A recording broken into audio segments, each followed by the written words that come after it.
I'm recording this in mid-July, so I got a little bit worried because we're in the Great Resignation. I thought that might come to an end when the generous unemployment packages are ending. I'm kind of enjoying the Great Resignation. I have no plans on resigning from any of my jobs, but I'm enjoying it for another reason. It's relieving me of a lot of competition and allowing me to do things that would be difficult to do before the pandemic. So I do a lot of private tutoring. I'm a professor and I do a lot of private tutoring on the side. And a lot of these clients, in the past at least, they had a lot of options on who to hire. And oftentimes, the wrong hair trigger could cause them to leave you. Let me give you an example. I had a client that I was working with during the spring. It was around mid-May. They're getting ready to close out the school year. And I was trying to schedule a Computer Olympia conference that I wanted to go to in August. Now here's the thing, the conference is only 3 or 4 days. Usually I like to go for 2 weeks and enjoy a week at the conference, at the city where the conference is being held. And I could either have that week of holiday either before or after the conference. I was trying to figure out which way would be better for all of my clients and for other things that I wanted to do in Seattle where I was living at the time. And so I told my client, and I made the mistake of telling my client too early. I'll let you pause the video to guess what happened. They left! They were like, oh, that's not going to work. They didn't even bother to sit down with me and talk it over. I hadn't even booked the plane ticket yet.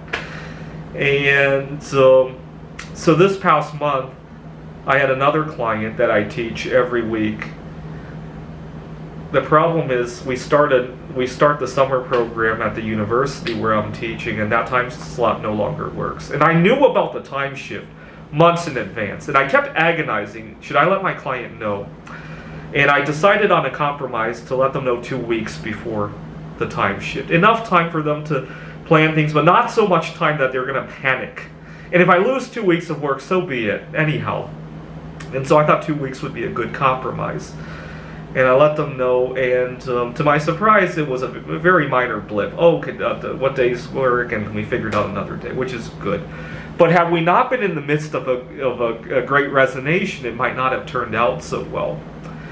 Now, my favorite example was back in April. I had a client that couldn't wait to work in person again, and so I moved home I was living in, where was I? Missoula, and I moved home to Seattle to catch up with this client.